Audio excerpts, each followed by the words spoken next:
온 더 바이블 두 번째 시간입니다. 지난주 창세기를 시작하면서 우리는 1장의 천지창조 장면을 목격할 수 있었는데요. 첫째 날부터 셋째 날까지 하나님께서 틀을 지으셨고 넷째 날부터 여섯째 날까지 채우시는 순서였습니다. 이 세상에 존재하는 모든 생명체들은 바로 이 질서 안에 머물러야만 합니다. 오직 그 틀 안에서 생명을 유지할 수 있고요. 가장 아름답고 안전하며 행복을 누릴 수 있는 것입니다.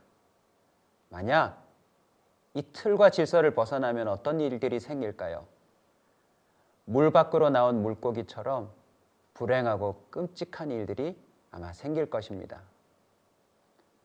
하나님께서는 이러한 일들을 막으시기 위해서 더 세밀한 질서들을 세워나가십니다.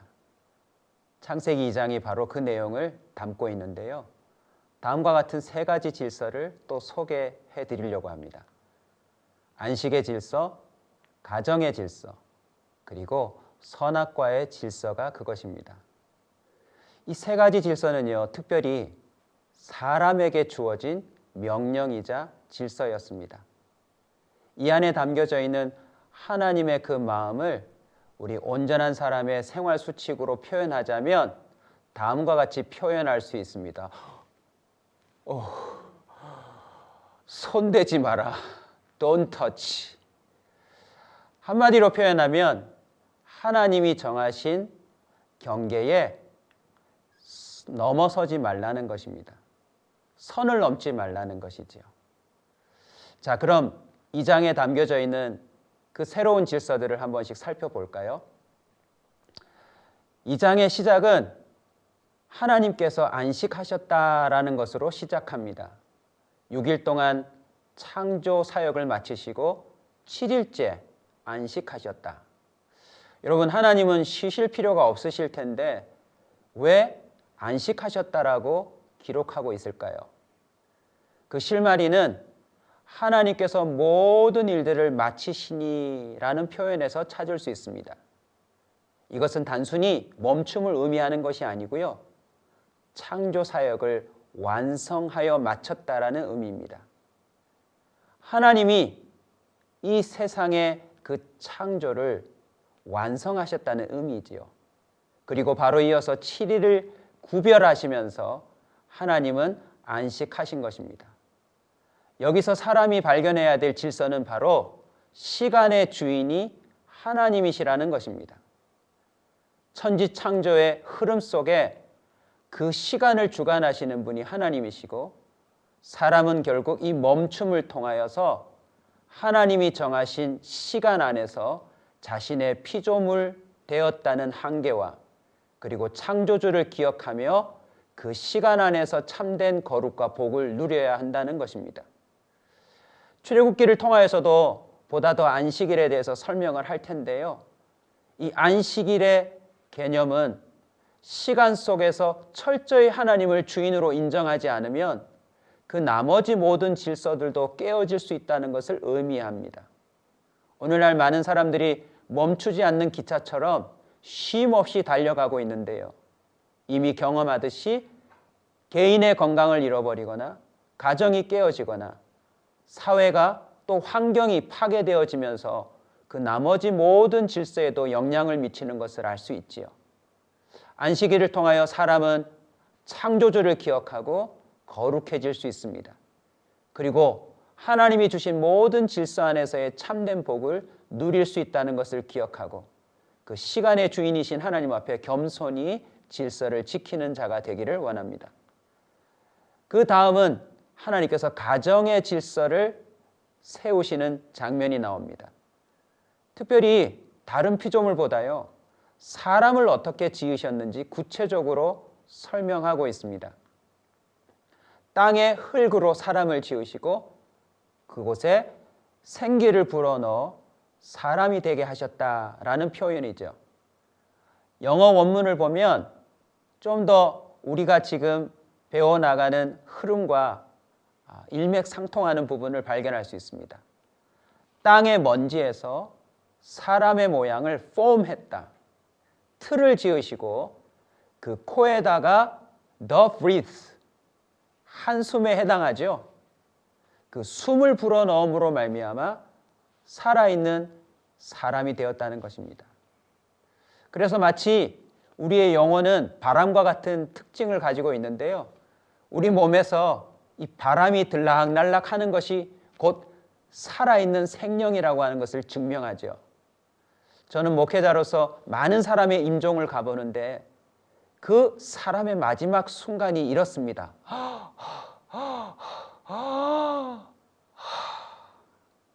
마지막 한숨을 들이켰다 내쉬는 순간 사람이 끝나는 것을 알 수가 있어요.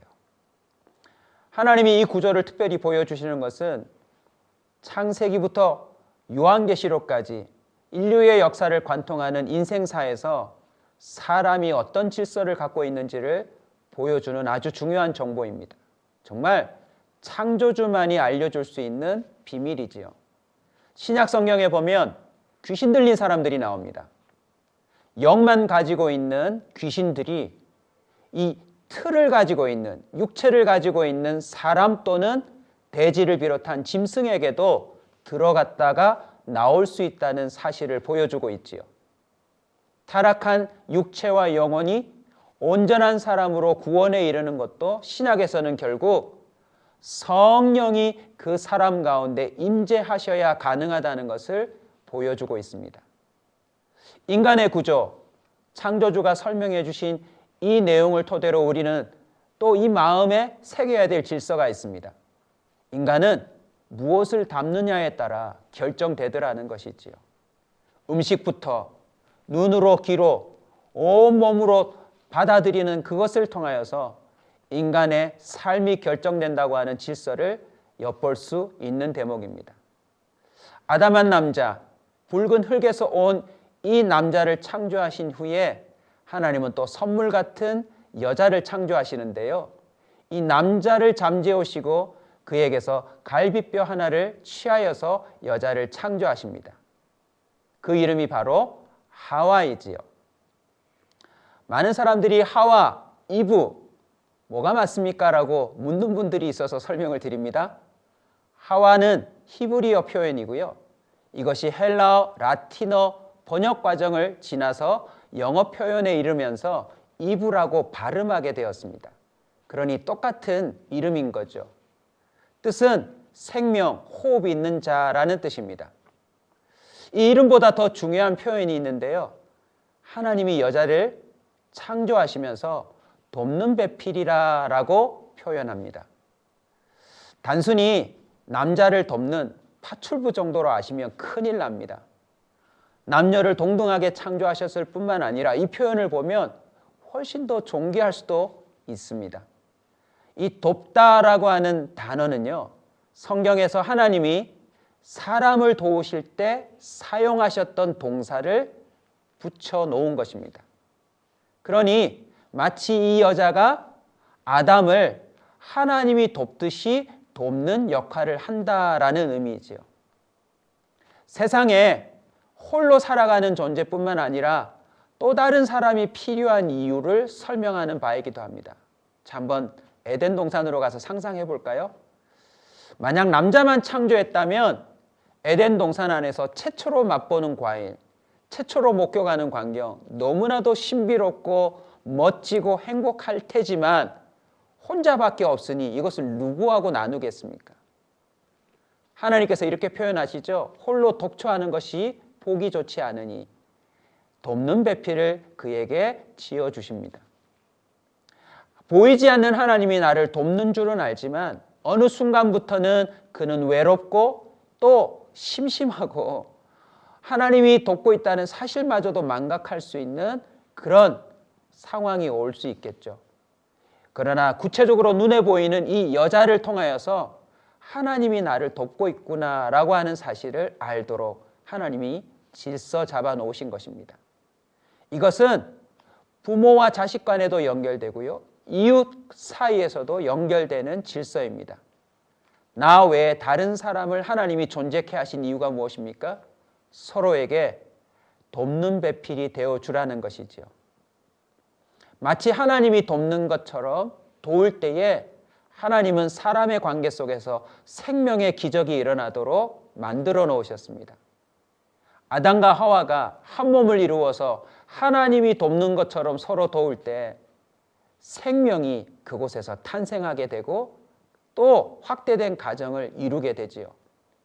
하나님은 이렇게 사람의 관계 속에서 하나님이 서로 돕는 것처럼 살아갈 때 기적이 일어나도록 질서를 만들어 놓으셨습니다.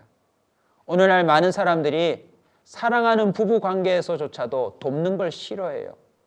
자기가 할 수 있는 만큼만 하고 끝내려고 합니다. 그러나 우리는 언제나 하나님이 저 사람을 돕는 것처럼 도울 수 있어야 합니다. 목사님, 그게 가능한가요? 이 여인에게 하나님이 돕는다라고 하는 단어를 붙인 이유는 하나님이 이 여자를 돕겠다는 뜻 아니겠습니까? 우리 모두가 하나님께 도움을 받으면 또 다른 사람을 하나님처럼 도울 수 있다는 것. 이 귀한 질서를 꼭 알고 우리가 그것을 회복했으면 좋겠습니다. 자, 세 번째 질서로 넘어가겠는데요. 하나님은 이 두 사람을 창조하시고 마치 신혼집에다가 들여보내듯 에덴이라고 하는 동산을 만들어 그곳에 머물게 하십니다. 에덴의 뜻은 기쁨, 즐거움이란 뜻인데요. 하나님 마음이 느껴지지 않으세요? 빛이 있으라부터 시작해서 세상의 모든 만물을 알고 보면 맨 마지막에 창조한 사람을 위한 것처럼 보여지시는데 그 안에서 또 에덴을 만들어서 가장 기쁘고 즐거운 곳을 만들어서 사람에게 선물해 주고 있습니다. 하나님은요, 저와 여러분이 기쁨과 즐거움을 누리길 원하십니다. 하나님의 질서를 지킬 때 그것을 온전히 누릴 수 있다는 것을 알 수 있지요. 그런데 이곳에 가장 강력한 질서 하나가 세워집니다. 바로 선악을 알게 하는 나무의 열매인데요. 지금까지는 마치 권면처럼 여겨질지 모르지만 이 마지막 질서는 강력한 경고문에 해당합니다. 동산에 있는 모든 나무의 실과는 너희들이 임의로 먹어도 된다. 얼마나 신납니까? 오늘 이 시대에 우리가 먹고 싶은 과일, 사실 재정적인 어려움 때문에 잘 먹지 못하는 사람이 꽤 많은데요. 하나님은 마음껏 동산의 나무의 열매를 먹으라고 했습니다. 그런데 동산 중앙에 있는 이 나무의 열매만큼은 결코 먹지 말라라고 하는 질서를 세우시지요. 그리고는 더 섬뜩한 경고문을 붙입니다. 정녕 이것을 네가 먹는 날에는 죽으리라. 죽음의 개념이 처음 등장하고 있습니다. 우리는 질서라고 하는 개념을 지금 배우기 시작했는데요. 하나님의 질서, 그 틀을 벗어나면 결국 죽음에 이른다라고 하는 사실을 하나님이 드디어 공개하고 있습니다. 어떤 사람이 묻더라고요. 목사님, 이 선악과만 하나님이 만들어 놓지 않았으면 우리 인간이 타락하지 않는 것 아닙니까? 에덴에서 쫓겨나지도 않을 테고요. 맞습니다. 저도 한번 궁금한 적이 있었어요. 왜 만드셨을까? 성경 전체를 들여다보는 가운데 특별히 또 에덴 동산에 머물렀다가 쫓겨난 그 이후의 삶을 주목하는 가운데 다음과 같은 이유를 찾을 수가 있었습니다. 그 첫 번째는 바로요, 피조물이다라고 하는 사실입니다. 한번 생각해 보십시오. 우리 부산에 세계 최대의 백화점이 있습니다. 그곳에 저와 여러분을 아담과 하와처럼 만약 들여다보내놓고 모든 것을 임의로 먹거나 가지거나 소유해도 즐겨도 좋다라고 한다면 얼마나 신날까요? 여러분에게 그런 기회가 주어졌다면 이 에덴의 백화점에서 여러분은 몇 층부터 가시겠습니까? 자, 예, 명품점 가시겠다고요? 네, 이쪽은 식품점. 네, 역시 기질대로 가시네요.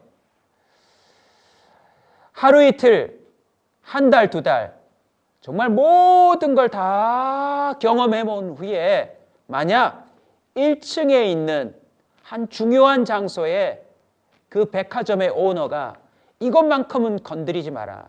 만약 이것을 건드리면 너는 이 백화점에서 아웃시키겠다라고 말했다고 칩시다. 모든 것을 주인처럼 행세하다가 그 1층에 있는 손대지 말라라고 하는 그 물건 앞에 서는 순간 모든 사람들이 깨달음이 올 거예요. 아, 내가 이 백화점의 주인은 아니지. 마찬가지 원리입니다. 하나님은 이 세상의 모든 아름다운 피조물들을 마치 사람에게 맡긴 듯 하였습니다. 동산에 있는 모든 열매도 임의로 먹으라고 했으니까요. 모든 식물과 동물들의 이름을 짓는 것도 아담과 하와에게 달려 있었습니다. 그들은 이렇게 누리다가 자칫 잘못하면 자신이 주인인 줄 착각하지 않았을까요?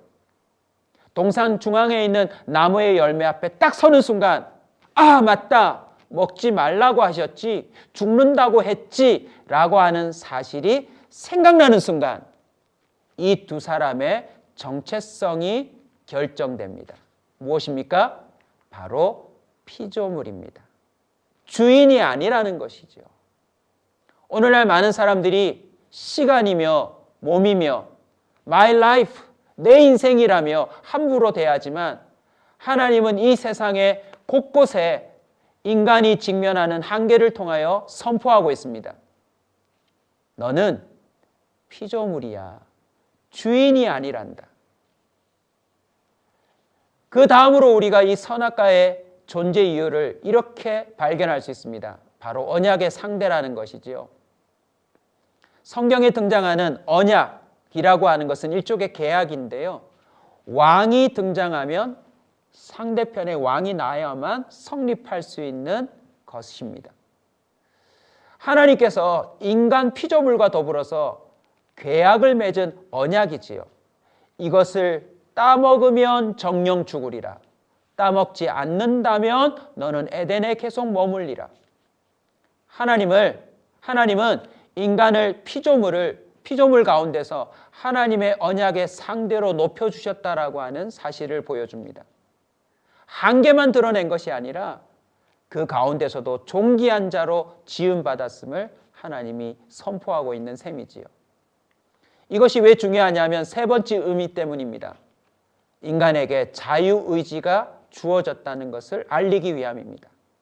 만약 선악과가 없다면요, 우리는 오직 예스밖에 없는 것이죠. 한마디로 기계적이고 매우 수동적인 그런 존재에 불과하다는 것입니다. 하나님은 우리로 하여금 예스 할 수도 노 할 수도 있는 선택권이 있는 존재로 지었다는 것을 알려주고 싶으셨던 것입니다. 사람에게는 자유의지가 있습니다.